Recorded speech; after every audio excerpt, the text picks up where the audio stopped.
당신은 가까워질수록 더 상처받은 적이 있는가? 나는 평생 사람을 만나며 한 가지를 뼈저리게 배웠다. 멀리 있는 것이 아니라 바로 곁에 있는 사람이 오히려 가장 먼저 우리를 무너뜨린다. 이 말은 어쩌면 역설처럼 들릴지도 모른다.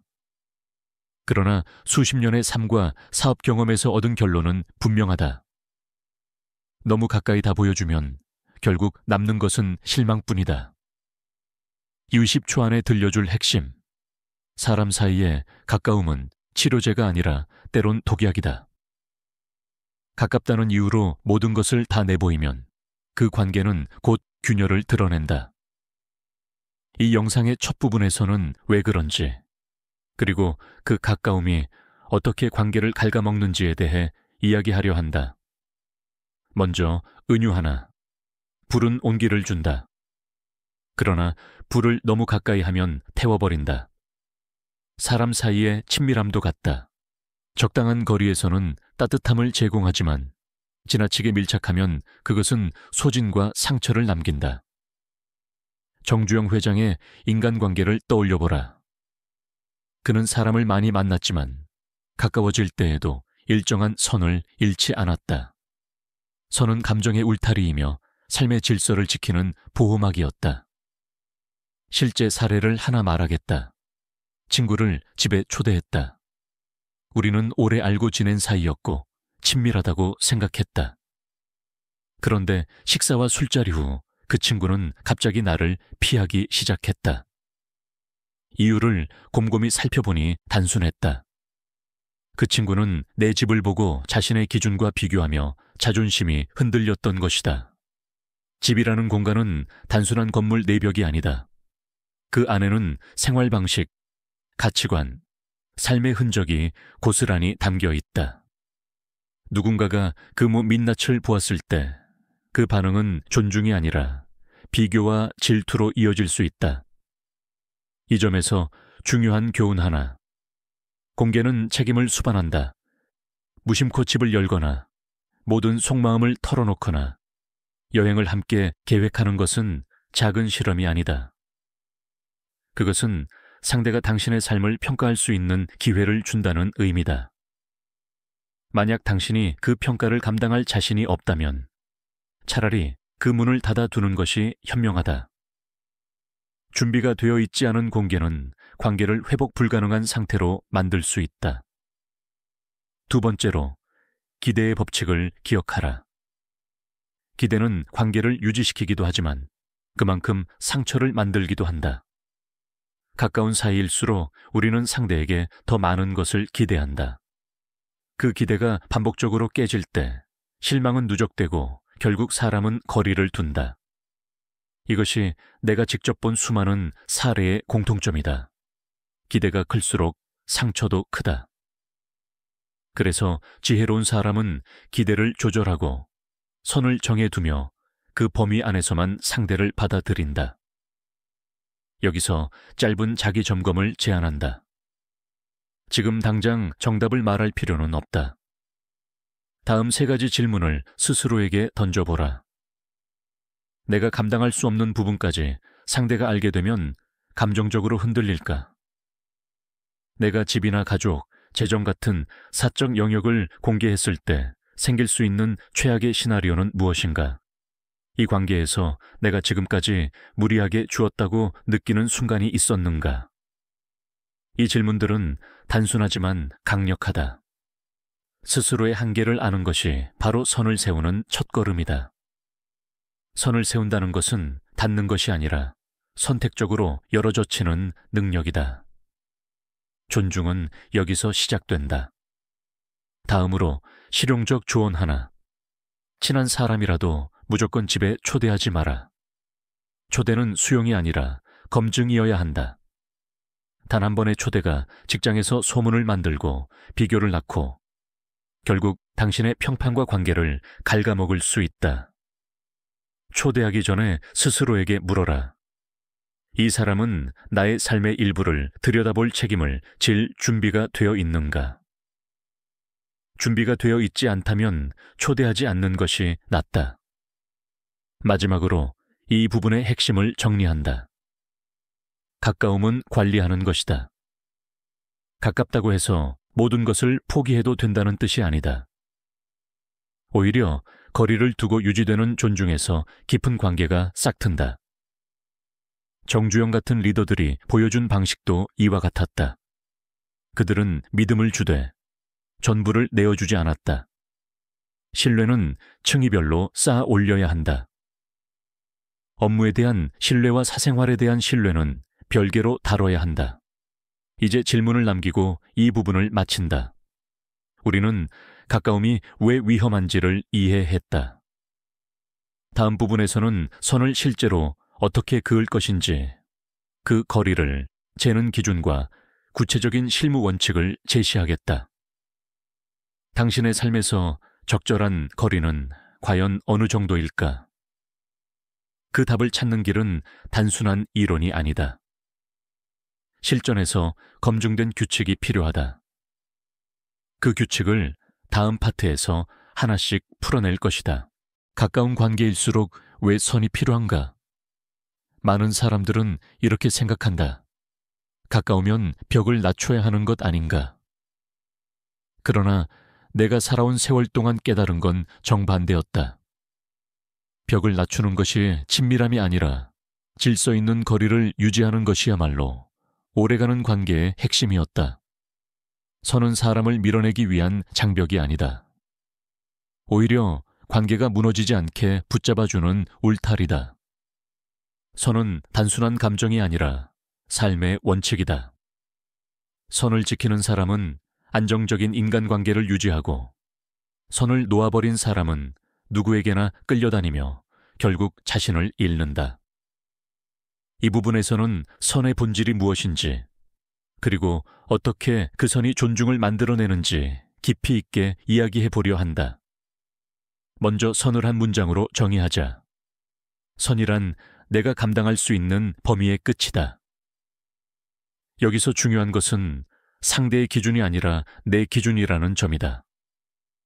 사람은 누구나 기대치가 다르고 욕구가 다르고 감당할 수 있는 한계가 다르다. 그러므로 선은 정답이 있는 개념이 아니라 스스로 세우는 규칙이다. 나는 삶에서 3가지 종류의 선을 사용해 왔다. 첫째, 물리적 선이다. 집, 공간, 사적인 환경. 이 선은 생각보다 강력하다.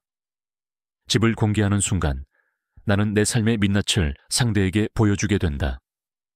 그 속에는 생활 수준, 가치관, 경제적 격차까지도 담겨 있어 누군가에게는 질투와 비교심을 불러온다. 그렇기에 물리적 선을 관리하는 사람은 섣부른 공개를 하지 않는다.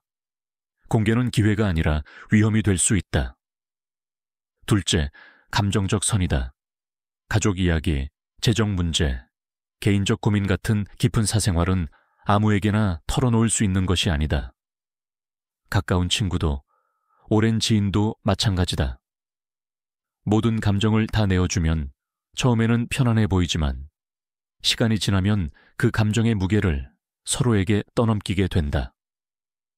결국 관계는 무거워지고 마음은 지친다. 감정적 선을 지키는 사람은 스스로의 마음을 지키는 사람이다. 셋째, 시간과 에너지의 선이다. 부탁을 들어주는 일, 만남에 응하는 일, 시간을 내어주는 일은 단순한 호의가 아니다. 그것은 곧 내 인생의 자원을 나누는 것이다. 그러므로 상대의 요구가 반복되고 부담이 쌓이면 반드시 한계를 정해야 한다. 이 선을 지키지 않으면 결국 번아웃이 찾아오고 상대는 당신을 기대해도 되는 사람으로 오해하게 된다. 선은 왜 존중을 만들까? 이유는 간단하다. 선이 있는 사람은 상대를 함부로 대할 수 없기 때문이다. 선이 없는 사람은 쉽게 이용당하고 선이 분명한 사람은 쉽게 무너지지 않는다. 이것이 존중의 출발점이다. 정주영 회장도 사업을 하면서 여기까지라는 말을 자주 사용했다. 그의 선은 명확했고 그 선을 넘는 요구는 누구에게도 허용하지 않았다. 그렇기에 상대는 그를 신뢰할 수 있었고 관계는 오래 유지될 수 있었다. 지금 이 순간 나 자신에게 질문 하나를 던져보라. 나는 내 선을 스스로 알고 있는가? 아니면 남이 정해준 선에 끌려가고 있는가? 많은 사람들이 스스로 선을 정하지 않는다. 그리고 남의 감정과 요구에 휘둘리며 자신이 무너지는 경험을 한다. 하지만 선을 스스로 세우고 그 선을 지켜내는 순간 사람은 비로소 존중받기 시작한다. 여기서 잠깐 패턴 인터럽트를 위해 작은 점검표를 제시하겠다. 지금 이 중 몇 개나 해당되는지 스스로 체크해보라. 상대가 나의 사적인 영역을 너무 쉽게 알고 있다. 내가 원하지 않는 부탁을 여러 번 들어준 적이 있다. 나의 한계보다 상대의 기대를 더 우선한다. 누군가 내 공간이나 시간을 당연하게 여긴다. 거절하지 못해 나 자신이 지친 적이 있다. 만약 이 중 3개 이상이 해당된다면 당신은 지금 선이 흐려진 상태다. 흐려진 선은 흐려진 관계로 이어진다. 그리고 그 결과는 대개 실망, 피로, 거리두기다. 이제 선을 어떻게 세울 것인가? 선은 말로 시작되지 않는다. 인식으로 시작된다. 나는 여기까지 허용한다. 이 인식이 생긴 후에야 비로소 말과 행동으로 선을 표현할 수 있다. 선을 세우는 법은 결코 공격적이지 않다. 오히려 차분하고 단정한 태도에서 시작된다. 선을 정하는 문장은 단순한 말처럼 보이지만 그 속에는 내 삶을 책임지는 기조가 담겨 있다. 선은 관계를 멀어지게 하지 않는다. 오히려 관계를 단단하게 만든다. 벽이 없는 집은 쉽게 무너진다. 울타리가 있는 집은 오래간다. 인간관계도 같다. 울타리가 있을 때 상대는 그 안에서 마음 놓고 머무를 수 있다. 이제 다음 부분으로 넘어가기 전에 질문 하나를 남기고 마친다. 당신은 누구에게까지 삶의 문을 열 것인가? 그 문을 열고 난 뒤 생길 반응과 감정을 감당할 수 있는가? 선은 그저 경계가 아니라 당신의 삶을 지키는 최소한의 안전망이다. 다음 파트에서는 선을 실제 상황에서 어떻게 적용해야 하는지, 그리고 무엇을 공개하고 무엇을 감춰야 관계가 오래 가는지 구체적인 기준을 제시하겠다. 선을 알고도 실천하지 않으면 아무 의미가 없다. 이제 실제 적용의 단계로 들어간다. 사람은 왜 어떤 순간에 갑자기 멀어질까? 관계가 천천히 식어가는 것이 아니라 어느 날 문득 마음의 문이 닫혀버리는 이유는 무엇일까? 나는 그 이유가 과도한 공개에 있다고 본다. 공개는 친밀함을 높여주는 도구처럼 보이지만 준비되지 않은 공개는 관계를 무너뜨리는 가장 빠른 지름길이다. 특히 집, 사생활, 감정의 깊은 층위는 함부로 드러내서는 안 된다. 이 부분에서 우리는 왜 공개가 위험한지, 그리고 무엇을 어디까지 공유해야 하는지를 깊이 있게 이해해야 한다. 집은 단순한 생활 공간이 아니다. 삶의 수준, 가치관, 습관, 경제적 흔적까지 그대로 담겨있는 삶의 기록이다. 그러므로 누군가에게 집을 보여주는 행위는 곧 내 삶의 민낯을 보여주는 것과 같다.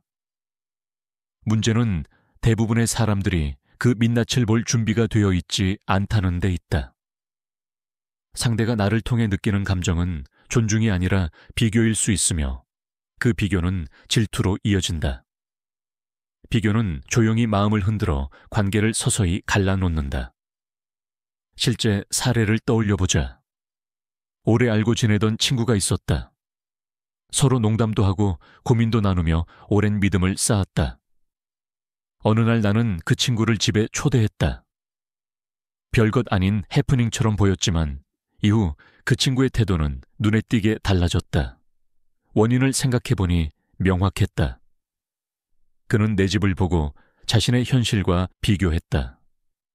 그의 마음을 뒤흔든 건 내가 잘 살고 있다는 사실이 아니라 자신이 생각해왔던 나의 모습과 실제의 차이였다. 사람은 기대와 현실이 크게 어긋날 때 불편함을 느낀다. 그리고 그 불편함은 거리를 만든다. 집뿐만이 아니다. 사적인 영역은 공개되는 순간 그 무게가 감당되지 않는 부담으로 바뀐다. 상대는 내가 겪는 현실을 자신의 잣대로 판단하기 쉽고 그 판단은 관계를 무거워지게 만든다. 깊은 사생활을 지나치게 털어놓으면 상대는 의도치 않게 부담을 느낀다. 이 부담은 관계를 균열시키는 시작점이 된다. 이 부분에서 중요한 사실 하나. 사람은 본능적으로 자신과 다른 점을 비교한다. 더 잘 사는 사람을 보면 자존심이 흔들리고 더 부족한 모습을 보면 우월감을 느낄 수 있다. 어떤 경우든 이 비교는 건강한 관계를 유지하는 데 도움이 되지 않는다.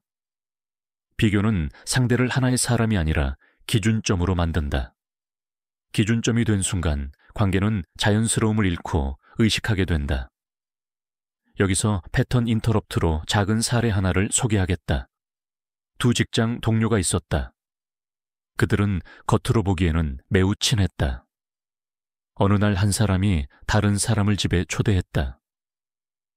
다음 날 회사에는 이런 말이 돌기 시작했다. 생각보다 잘 살더라. 이 말은 농담으로 들릴 수도 있지만 깊은 층위에서는 관계를 차갑게 만든다. 내가 원하지 않은 비교가 시작되고 그 비교는 부정적인 감정으로 전이된다. 결국 두 사람은 서로를 피하게 되었고 그들은 예전과 같은 편안함을 잃었다. 이 경험을 통해 내가 깨달은 원칙은 간단하다. 준비가 되어 있지 않다면 절대 함부로 공개하지 마라. 공개는 친밀함을 높이는 도구가 아니라 검증의 장이다. 상대가 그 검증을 감당할 준비가 되어 있지 않다면 관계는 오히려 멀어진다. 공개를 결정하기 전에 다음 5가지 질문을 스스로에게 물어보라. 이 사람이 나의 현실을 있는 그대로 받아들일 수 있을까? 내가 보여주는 정보가 상대에게 비교나 질투를 일으킬 가능성은 없는가? 이 관계는 감정적으로 충분히 단단한가? 내가 공개한 후의 반응을 감당할 자신이 있는가? 공개가 이 관계에 도움이 될 것인가? 혹은 단순한 호기심 충족인가? 이 중 2가지라도 아니오라면 공개를 미루는 것이 옳다. 공개는 되돌릴 수 없다. 초대한 문은 잠깐 열지만 들어온 정보는 평생 남는다. 죽을 때까지 회수하지 못한다. 여기서 반드시 짚어야 할 심리적 진실이 하나 있다. 사람은 상대의 밑바닥을 알게 되면 편안함보다 실망을 먼저 느낀다. 인간은 완벽하지 않기에 민낯을 보여주면 자연스럽게 실망할 구석이 보인다. 문제는 그 실망이 관계의 본질과 무관하더라도 감정적으로 큰 영향을 준다는 것이다. 그래서 나는 이렇게 말한다. 가깝다고 해서 모든 것을 다 드러낼 필요는 없다. 관계가 오래가는 사람들의 공통점은 무엇인가? 서로 일정 부분을 가려두고 그 가려진 영역을 존중한다는 점이다. 보이지 않는 벽이 오히려 서로를 편안하게 만든다. 벽이 상처를 주는 것이 아니다. 벽이 상처를 막아준다. 이제 다음 부분으로 넘어가기 위한 질문 하나를 남기고 마친다. 당신은 지금 누구에게까지 자신의 민낯을 보여주고 있는가? 그리고 그 공개가 정말 관계를 깊게 만들고 있는가? 아니면 서서히 균열을 만들고 있는가? 다음 파트에서는 여행이라는 특수한 상황이 왜 관계를 무너뜨리는지, 그리고 왜 친한 사람과 가는 여행이 오히려 위험한지 심층적으로 다루겠다. 여행은 인간관계의 숨겨진 본성을 드러내는 시험대다. 그 시험대에서 무엇을 보아야 하는지 다음에서 자세히 설명한다. 사람들은 종종 이렇게 말한다. 정말 친한 사람이면 여행도 함께 가야지. 하지만 내가 살아보니 이 말호도 위험한 말도 없다. 여행만큼 관계의 민낯을 드러내는 것도 드물기 때문이다. 어떤 사람과 일주일을 함께 걷고 먹고 이동해 보면 그 사람의 성향, 리듬, 욕구, 인내심이 모두 드러난다. 그렇기에 여행은 친밀함의 보상이라기보다 오히려 관계를 무너뜨리는 시험대가 될 때가 많다. 먼저 여행의 본질을 이해해야 한다. 여행은 평소와 다른 환경에서 시간, 돈, 체력이라는 세 가지 자원이 동시에 소모되는 행위다. 이 세 가지가 동시에 요구될 때 사람의 진짜 모습이 드러난다. 평소에는 숨겨져 있던 성격이 어떻게 드러나는지를 보면 관계의 단단함을 정확히 알 수 있다. 한 사람은 아침부터 계획을 촘촘히 짜고 지도 앱을 열어 다음 목적지로 서둘러 가길 원한다. 또 다른 사람은 천천히 걷고 길가에 작은 가게에 들러 여유를 즐기고 맛있는 음식을 천천히 음미하길 원한다. 이 차이는 사소해 보이지만 여행에서는 결정적이다. 누군가에게는 즐거움이 다른 누군가에게는 피로가 된다. 취향의 차이는 곧 불만으로 이어지고 불만은 곧 짜증으로 변한다. 평소에는 서로 맞는 것처럼 보였던 두 사람이 여행을 함께하면 싸우거나 멀어지는 이유가 바로 여기에 있다. 여행은 일상이라는 완충 장치를 제거한다. 일상에서는 잠시 떨어져 쉬거나 잠을 자며 리셋하거나 각자의 공간에서 감정을 조정할 수 있다. 그러나 여행에서는 그러한 조정 시간이 거의 없다. 모든 감정이 실시간으로 드러난다. 그러므로 여행은 감정의 체력이 부족한 사람, 타인의 속도에 맞추기 어려운 사람, 그리고 서로에 대한 배려가 부족한 사람에게는 버거운 시험이 된다. 나는 이런 경험을 수도 없이 보아왔다. 평소에 서로 의지하던 사람들도 여행을 다녀온 뒤 서먹해지고 말수가 줄어드는 경우를 많이 봤다. 이유는 단순하다. 서로의 밑바닥을 너무 빨리, 너무 많이 본 것이다. 여행 중에 드러난 작은 습관 하나가 평소에는 괜찮지만 여행에서는 큰 요소가 된다. 어떤 이는 돈 계산에 까다롭고 어떤 이는 계획이 없으면 불안해하며 또 어떤 이는 피곤하면 신경질이 난다. 이 모든 것이 여행이라는 좁은 공간에서 겹치며 갈등을 빚는다. 이 지점에서 반드시 기억해야 할 원칙 하나가 있다. 여행은 친한 사람과 가는 것이 아니라 맞는 사람과 가는 것이다. 친하다는 것은 감정이고 맞는다는 것은 조화다. 감정은 금방 흔들리지만 조화는 오래 간다. 그렇기에 나는 언제나 이렇게 권한다. 처음부터 장거리 여행, 해외여행을 함께 가지 마라. 특히 관계가 소중하다면 더더욱 그렇다. 친밀함을 증명하려는 마음으로 큰 여행을 시도하는 것은 오히려 관계를 시험대에 올리는 것이다. 그렇다면 어떻게 해야 할까? 여기서 작은 패턴 인터럽트를 위해 여행 궁합 테스트를 소개하겠다. 아래 4가지 체크만으로도 둘의 궁합을 빠르게 가늠할 수 있다. 일정 스타일 계획형인가, 즉흥형인가, 소비 스타일 절약형인가, 경험 중심 소비형인가, 체력 스타일 활동적인가, 여유를 즐기는가, 감정 조절 피곤할 때 예민해지는가, 스스로 감정을 관리할 수 있는가. 이 4가지가 최소한 절반 이상 비슷해야 여행이 부드럽게 흘러간다.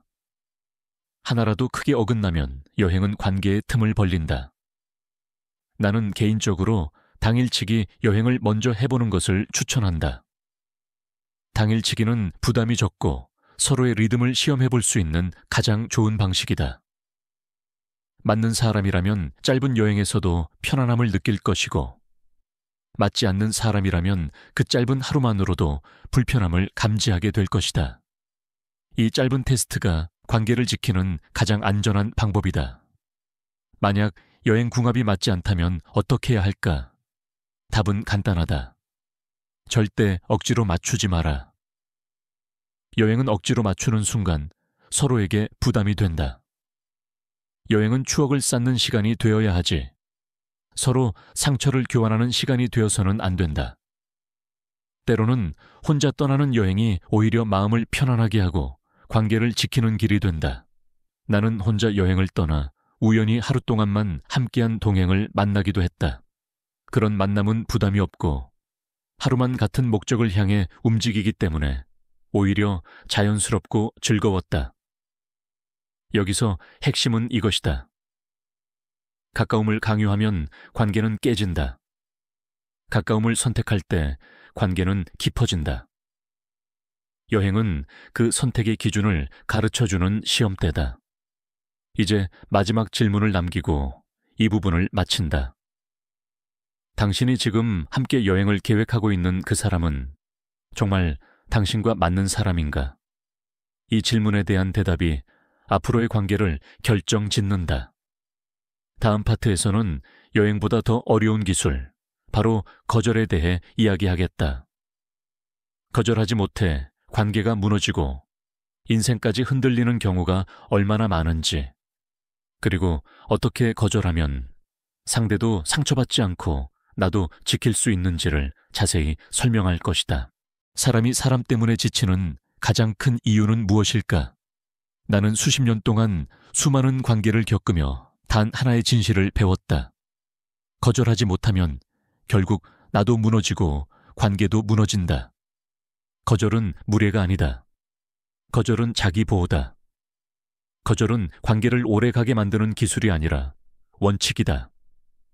하지만 많은 사람들은 이 단순한 진실을 모른 채 상대가 원하는 대로 다 들어주며 자신을 소모시킨다. 그 결과는 번아웃, 서운함, 오해, 그리고 결국 균열이다.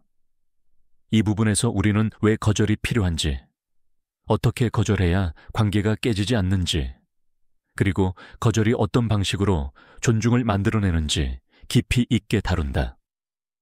먼저 기본 원칙부터 이야기하자. 사람은 정상적이라면 무리한 부탁을 반복하지 않는다. 부탁하는 것 자체가 부담스럽기 때문이다. 그러므로 누군가가 반복적으로 당신에게 자신에게만 유리하고 당신에게는 손해만 되는 부탁을 한다면 문제가 있는 쪽은 당신이 아니라 그 사람이다. 이 사실을 이해하는 순간 거절은 두려움이 아니라 당연함이 된다. 하지만 우리는 왜 거절을 어려워할까? 이유는 단순하다. 두려움 때문이다. 거절하면 관계가 끊어질까 두렵고, 나쁜 사람처럼 보일까 두렵고, 상대에게 미움받을까 두렵다. 그러나 나는 이렇게 말한다. 정말 소중한 관계는 내가 거절해도 끊어지지 않는다. 거절 하나로 무너지는 관계라면 애초에 그만한 가치가 없는 관계다. 이제 실제적인 기술로 넘어가자.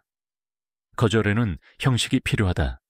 거절은 단순히 안 된다라고 말하는 것이 아니라 원칙과 예의를 담아 전달하는 것이다. 그래야 상대는 당신을 이해하고 존중한다. 나는 거절의 형식을 3단계로 정리한다. 첫째, 원칙을 먼저 밝힌다. 나는 이런 부분에서는 선을 지키고 싶다. 내 시간과 에너지에는 한계가 있다. 이렇게 말하면 상대는 당신이 감정적으로 거절하는 것이 아니라 삶의 기준에 따라 행동한다는 것을 이해한다. 둘째, 상대의 감정을 인정한다. 네 마음은 이해한다. 도와달라는 내 입장도 충분히 알겠다. 감정은 인정하되 선택은 바꾸지 않는다. 이 과정이 있어야 상대는 존중받는다고 느낀다. 셋째, 대안을 제시하거나 상황을 설명한다. 이번에는 어렵지만 다음에 가능한 범위에서 도울게. 지금 내 상황이 이래서 힘들다. 이것이 바로 관계를 지키는 설명이다. 많은 사람들이 구구절절 설명하는 것은 변명 같다고 말하지만 실제 삶에서는 이러한 정성이 관계를 붙잡아준다.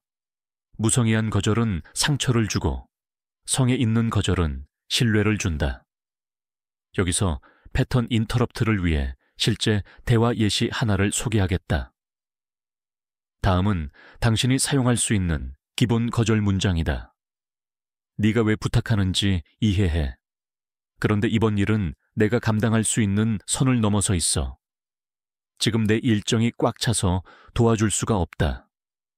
다음에 조금 여유가 생기면 그때 다시 이야기하자. 이 문장은 단호하지만 예의 바르다. 감정은 존중하고 원칙은 지키고 관계는 남긴다. 이 정도의 수준을 지키면 상대는 쉽게 불만을 느끼지 않는다. 거절의 중요한 기준은 한 가지 더 있다. 내가 감당할 수 없는 부탁이라면 그 관계는 이미 균형을 잃은 것이다. 그러므로 거절을 고민하는 대신 그 사람과 왜 계속 연결되어야 하는지를 먼저 생각해야 한다. 무리한 부탁을 반복하는 사람은 당신의 삶에 도움이 되지 않는다. 오히려 당신의 에너지를 갉아먹고 당신에게 죄책감을 심어주는 사람일 가능성이 높다. 이런 관계는 조용히 거리를 두어야 한다. 그리고 반드시 기억해야 할 핵심이 있다. 거절을 잘하는 사람은 오히려 더 많이 존중받는다. 자신의 시간을 지키는 사람, 자신의 원칙을 지키는 사람, 자신의 에너지를 관리하는 사람은 누구에게나 안정적이고 신뢰롭게 보인다. 이런 사람에게는 무리한 요구를 하려 하지 않는다. 자연스럽게 존중의 선이 만들어진다. 단호함은 독하지 않다. 단호함은 격이다. 그리고 거절할 줄 안다는 것은 관계에서 나 자신을 잃지 않는 가장 중요한 힘이다. 이제 한 가지 질문을 남기고 이 부분을 마친다. 당신은 마지막으로 언제 누군가의 무리한 부탁을 단호히 거절했는가? 그리고 그때 당신의 원칙은 무엇이었는가? 이 질문에 답하는 순간 당신은 이미 더 단단한 관계의 첫걸음을 내디딘 것이다. 다음 파트에서는 선과 원칙을 실제 인간관계 전반에 적용하는 구체적인 방법, 즉 관계를 지키는 3가지 금지선을 소개하겠다. 이 원칙들을 깨닫는 순간 당신의 인간관계는 훨씬 편안해지고 안정적으로 바뀔 것이다. 인생을 오래 살아보면 깨닫는 진리가 있다. 관계는 믿음만으로 유지되지 않는다. 관계를 지탱하는 것은 선이다. 믿음은 감정이지만 선은 구조다. 감정은 흔들리지만 구조는 버틴다. 그러므로 인간관계에서 진짜 중요한 것은 상대를 전적으로 믿는 것이 아니라 어디까지 믿을 수 있는지 한계를 정해 두는 것이다. 나는 이 원칙을 평생 지켜왔다. 그리고 수많은 문제를 해결한 후 내린 결론이 있다. 선이 없는 믿음은 방종이고 선이 있는 믿음이 신뢰다. 이 부분에서는 관계를 지키기 위한 구체적인 기준, 내가 말하는 3가지 금지선을 다룬다. 사람은 누구나 믿고 싶어 한다. 나도 그랬다. 하지만 믿음에는 단계가 있어야 한다. 상대의 품성, 상황, 역할, 관계의 깊이, 책임의 범위에 따라 믿음의 강도는 달라져야 한다. 이 구분이 없다면 어떤 관계도 오래가지 못한다. 그래서 나는 사람들에게 이렇게 말한다. 믿어라. 그러나 끝까지는 내어주지 마라. 믿음을 지키기 위한 첫 번째 금지선은 재정의 금지선이다. 돈은 관계를 시험하는 가장 잔인한 도구다. 아무리 친한 사이라도 돈 문제까지 공유할 필요는 없다. 통장 잔고를 보여줄 필요도 없고 경제적 상황을 낱낱이 털어놓을 필요도 없다. 돈은 감정이 아니라 계산이다.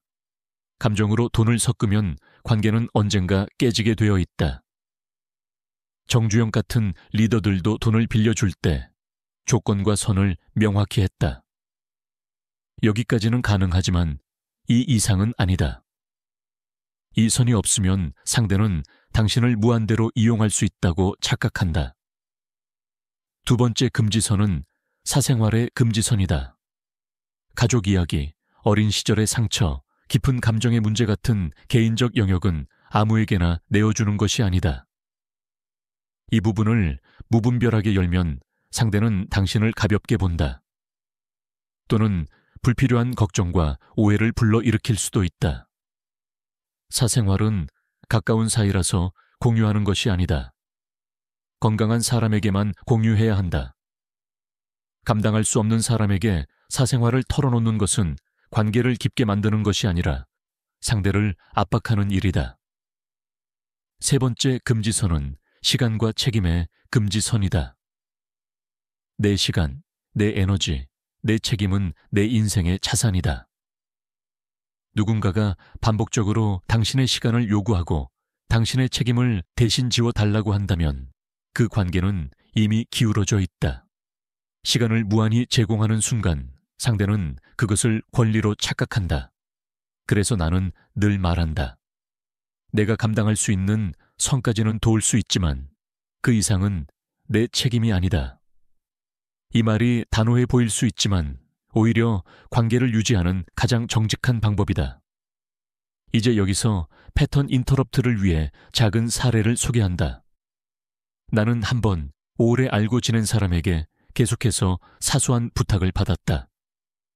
처음에는 도와줄 수 있었다. 하지만 그 부탁은 점점 무거워졌고 내가 감당할 수 있는 선을 넘어가기 시작했다.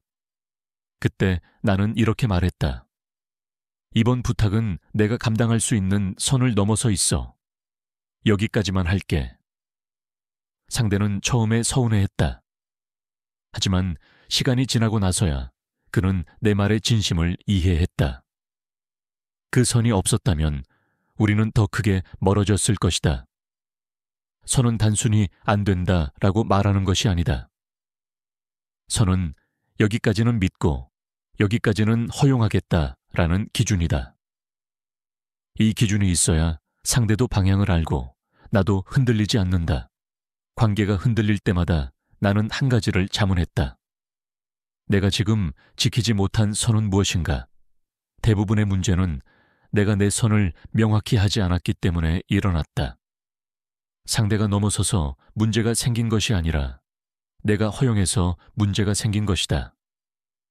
그러므로 선은 남을 위협하는 도구가 아니라 나를 지키는 도구다. 여기서 짧게 세 가지 금지선을 요약하겠다. 재정의 선돈을 섞지 마라. 조건 없는 금전 관계는 관계를 망친다. 사생활의 선 감당할 수 있는 사람에게만 마음을 열어라. 깊은 이야기는 안전한 사람에게만 한다. 시간과 책임의 선 타인의 요구가 당신의 시간을 침범하게 두지 마라. 당신의 인생을 남이 설계하게 하지 마라. 이 세 가지 금지선을 명확히 하는 순간 인간관계는 훨씬 단단하고 편안해진다. 이제 마지막 질문을 던지고 이 부분을 마친다. 당신은 지금 누구에게 너무 많은 것을 허용하고 있지는 않은가? 그 질문의 답을 찾는 순간 당신의 관계는 새로운 균형을 되찾게 될 것이다. 다음 파트에서는 믿음의 단계와 경계의 층위를 더 깊이 파헤치며 믿음과 거리를 동시에 유지하는 실제 전략을 설명하겠다. 믿음은 없으면 관계가 유지되지 않지만 믿음만으로는 결코 오래가지 못한다. 이 두 가지를 균형 있게 가져가는 방법을 다음에서 자세히 이야기한다. 사람은 누구나 누군가를 믿고 싶어 한다. 하지만 내가 평생 사람을 상대하며 배운 진실은 이렇다. 믿음은 전부를 내어주는 것이 아니라 허용할 수 있는 한계를 정하는 것이다. 믿음은 감정이지만 한계는 구조다. 감정은 흔들리지만 구조는 버틴다. 그래서 인간관계에서 진짜 중요한 것은 얼마나 믿느냐가 아니라 어디까지 믿을 수 있느냐이다. 이 부분에서는 믿음의 균형, 즉 믿으면서도 거리를 유지하는 전략을 깊이 있게 다룬다. 나는 믿음을 하나의 원으로 설명한다. 이 원은 여러 층위로 나누어진다. 사람에 따라 다른 영역만 열어줄 수 있고 어떤 영역은 절대 열어주지 않는 것이 원칙이어야 한다. 나는 이것을 층위별 신뢰 구조라고 부른다. 첫 번째 층위는 역할, 신뢰 롤, 트러스트다. 누군가의 능력, 업무 처리 방식, 책임감에 대한 신뢰를 말한다. 예를 들어 동료가 업무를 잘 처리한다면 그 부분은 신뢰할 수 있다. 하지만 그 신뢰가 곧바로 사생활, 재정, 가족 이야기까지 확장되어야 한다는 뜻은 아니다. 역할에 대한 신뢰와 삶에 대한 신뢰는 엄연히 다르다. 두 번째 층위는 상황, 신뢰, situational trust. 특정 상황에서만 허용하는 신뢰다. 예를 들어 술자리에서 가벼운 고민을 털어놓을 수는 있지만 깊은 가족 문제까지 공유할 필요는 없다. 또 어떤 사람에게는 시간은 맡길 수 있지만 돈은 맡길 수 없다. 상황마다 신뢰의 범위가 다르고 그 범위를 스스로 조절해야 한다. 세 번째 층위는 핵심 신뢰, core trust다. 이 신뢰는 아주 소수에게만 허용되는 영역이다. 삶의 중요한 결정을 공유하고 약점을 내어놓고 마음의 민낯을 드러내는 관계다. 대부분의 사람들은 이 영역에 들어오지 못해야 한다. 핵심 신뢰는 숫자가 아니라 질로 관리해야 한다. 이 층위를 명확히 하지 않으면 어떤 일이 벌어지는가? 사람은 본능적으로 가까우면 모든 영역을 공유해야 한다고 착각한다. 그러나 이 착각이 가장 많은 상처를 만든다. 한 영역에서의 신뢰가 다른 영역까지 이어지는 순간 관계는 무너지기 쉬워진다. 나는 사업을 하며 수많은 사람을 만났다. 파트너, 투자자, 동료, 협력업체. 처음부터 다 믿지 않았다. 내가 허용할 수 있는 영역을 명확히 정하고 그 범위 안에서만 전적으로 믿었다. 그렇게 했기에 상대도 나를 믿을 수 있었고 관계는 오래 갔다. 정주영 회장 역시 비슷한 방식을 사용했다. 그는 상대를 전적으로 믿는 것이 아니라 역할별로 믿었다. 일을 맡겼다면 일은 믿었지만 개인적 약점까지 모두 공유하지는 않았다.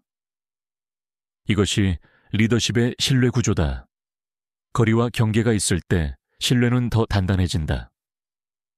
여기서 패턴 인터럽트를 위해 질문 하나를 던지겠다. 당신은 지금 누구에게 허용하지 않아도 될 영역까지 열어주고 있는가? 이 질문에 솔직하게 답한다면 관계의 문제가 어디서 시작되었는지 금방 보일 것이다.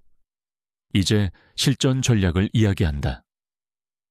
믿음을 지키면서 동시에 경계를 유지하는 방법은 다음 3단계로 정리할 수 있다. 첫째, 허용 범위를 미리 결정하라. 상대에게 무엇까지 말할 수 있고 무엇까지 여길 수 있는지 스스로 정해라. 이 범위가 없다면 상대는 당신의 삶에 무한히 들어오게 된다. 그리고 당신은 지치게 된다. 둘째, 선은 명확하게, 말은 부드럽게 표현하라. 이 부분은 내 개인적인 영역이어서 이야기하기 어렵다. 이 문제는 내가 허용하는 범위를 넘는다. 이렇게 부드럽지만 단호하게 말하는 것이 핵심이다. 셋째, 상대가 선을 넘었을 때 즉시 조정하라. 많은 사람들이 선이 넘겨진 뒤에도 참고 넘어가려 한다. 그러나 이 순간이 가장 위험하다. 한번 허용하면 상대는 그것을 당연함으로 받아들인다. 어려울지라도 그 자리에서 바로 선을 다시 세워야 한다. 선이 없으면 믿음은 방종이 되고 선이 있으면 믿음은 신뢰가 된다. 나는 평생을 살아오며 이 원리를 수없이 확인했다. 이제 마지막 질문을 남기고 이 부분을 마친다. 당신은 지금 누구를 믿고 있는가? 그리고 그 믿음은 어떤 층위에 있어야 하는가? 믿음을 지키는 것은 상대를 위하는 것이기도 하지만 결국 나를 지키는 일이다. 다음 파트에서는 관계 속에서 받은 상처를 어떻게 교훈으로 전환할 수 있는지, 그리고 왜 상처가 곧 자산이 되는지를 심도 있게 다룰 것이다. 상처를 잘 다루는 사람이 결국 관계에서도 삶에서도 더 단단해진다. 인간관계에서 상처를 받지 않은 사람은 없다. 친구에게 실망하고, 가족에게 서운하고, 직장에서 오해받고, 신뢰했던 사람에게 배신당하는 일은 누구에게나 일어난다. 그러나 내가 오래 살면서 깨달은 진리는 단 하나였다. 상처는 실패가 아니라 수업료다. 상처를 겪었다는 것은 그만큼 내가 배우고 있다는 신호다. 이 부분에서는 상처를 어떻게 자산으로 전환하는지, 그리고 왜 고통이야말로 사람을 단단하게 만드는 성장의 동력이 되는지를 깊이 있게 다룬다. 먼저 가장 중요한 사실부터 말하겠다. 사람은 누구나 결점이 있다. 나도 그렇고 당신도 그렇고 우리가 만나는 모든 사람도 그렇다. 그렇기에 인간관계에서는 반드시 충돌이 생긴다. 충돌은 비정상이 아니라 자연스러운 과정이다. 문제는 그 충돌에서 무엇을 배우느냐이다. 많은 사람들이 상처를 받으면 이렇게 생각한다. 내가 부족해서 그렇다. 내가 잘못해서 무시당하는구나. 그러나 이 생각은 사실이 아니다. 당신이 부족한 것이 아니다. 당신이 지금 배우고 있는 것이다. 인간관계의 어려움은 나의 성장을 위한 수업이다. 상대가 나를 실망시켰다면 그것은 사람은 이런 상황에서 이렇게 반응하는구나 하고 하나의 새로운 데이터를 얻은 것이다. 실제로 나는 사업을 하며 수많은 실망을 겪었다. 믿었던 동업자가 등을 돌릴 때도 있었고 가깝던 사람이 경쟁자가 되기도 했다. 그때마다 나는 이렇게 생각했다. 이 상황은 앞으로 내가 더 크게 될 준비를 시키는 중이다. 왜냐하면 그 경험 덕분에 다음에는 같은 실수를 반복하지 않았기 때문이다. 상처를 자산으로 바꾸는 과정은 4단계로 이루어진다. 첫째, 상황을 정확히 인식하는 것이다. 상대가 나를 대하는 태도, 내가 허용했던 것들, 넘어선 선을 냉정하게 바라봐야 한다. 감정에 휩쓸리면 문제의 본질을 볼 수 없다. 사실을 사실로 보아야 한다. 둘째, 교훈을 추출하는 것이다. 이 충돌에서 내가 놓친 것은 무엇인가? 어떤 선을 지키지 못했는가? 왜 같은 패턴이 반복되는가? 이 질문들에 답할 때 비로소 상처는 교훈이 된다. 셋째, 경계를 조정하는 것이다. 상대가 넘은 선을 다시 세우고 앞으로는 어디까지 허용할지를 새롭게 정리해야 한다. 상처를 받은 후에도 선을 조정하지 않으면 같은 상처는 다시 반복된다. 선은 고정된 것이 아니라 조정되는 것이다. 넷째, 다시 시도하는 것이다. 상처를 이유로 모두를 불신하면 인생은 메말라 버린다. 교훈을 적용해 새로운 사람을 만나고 새로운 대화를 시도하고 새로운 경계를 설정해야 한다. 이 4번째 단계가 바로 성장이다. 여기서 패턴 인터럽트를 위해 간단한 연습을 하나 제시한다. 지금 당신이 최근에 받았던 상처 하나를 떠올려라. 그리고 다음 3줄을 적어보라. 내가 가장 아팠던 지점은 무엇인가? 그 상황에서 내가 지키지 못한 선은 무엇인가?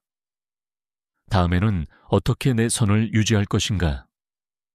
이 3줄만 적어도 상처는 더 이상 감정의 응어리가 아니라 다음 단계로 나아가기 위한 지침이 된다. 단 한 번의 기록으로도 삶은 달라진다. 사업에서도 똑같았다. 한 번 실패했다고 사업이 끝나는 것이 아니었다. 실패가 다음 성공의 기반이 되었다.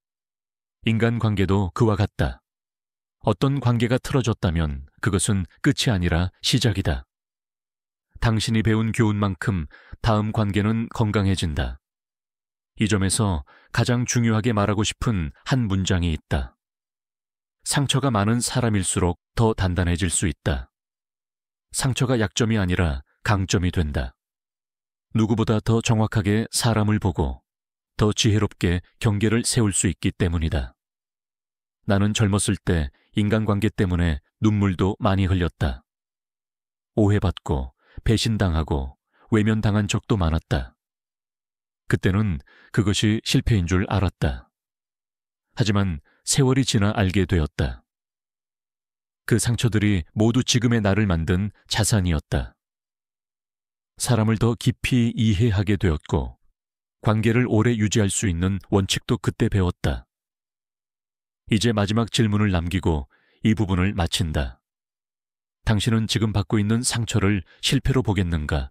아니면 자산으로 전환하겠는가? 이 질문에 어떻게 답하느냐가 당신의 인생 곡선을 결정한다.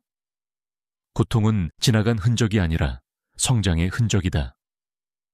다음 파트에서는 이 모든 원칙을 정리하며 인간관계에서 반드시 지켜야 할 핵심 철학과 선의 원리를 완성한다. 마지막 장에서 우리는 관계를 오래 가게 만드는 단 하나의 진리를 다룰 것이다. 인생을 오래 살다 보면 결국 하나의 진실만 남는다. 좋은 관계는 믿음이 아니라 선에서 유지된다.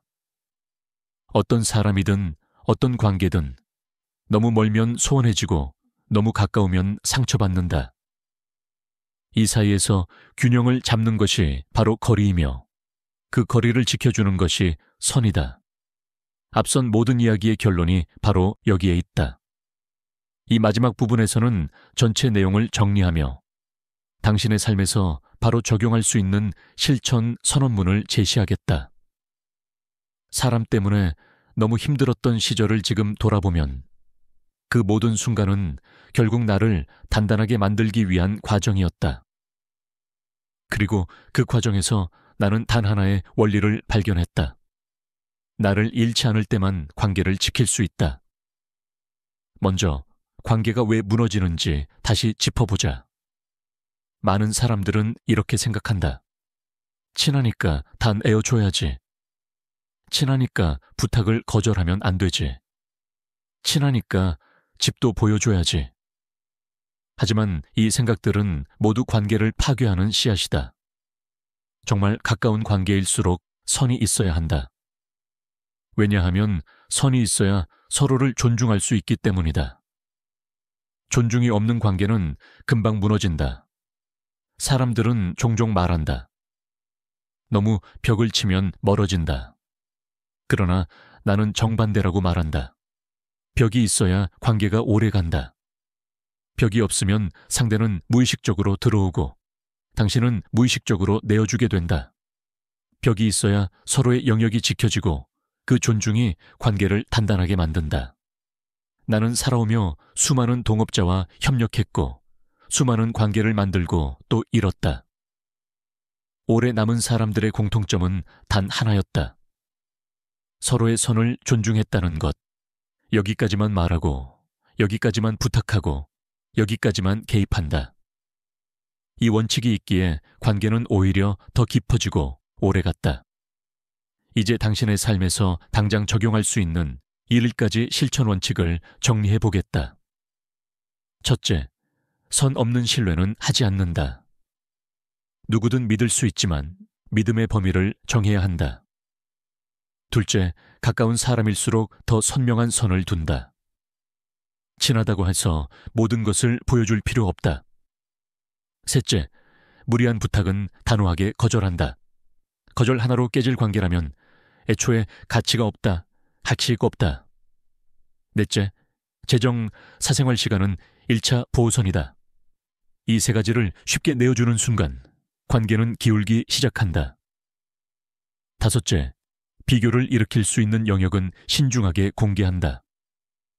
집, 소비 수준, 생활 습관 등은 누군가에게 상처가 될 수 있다. 여섯째, 상처는 교훈으로 전환한다. 상처에서 무엇을 배운다면 그 상처는 자산이 된다.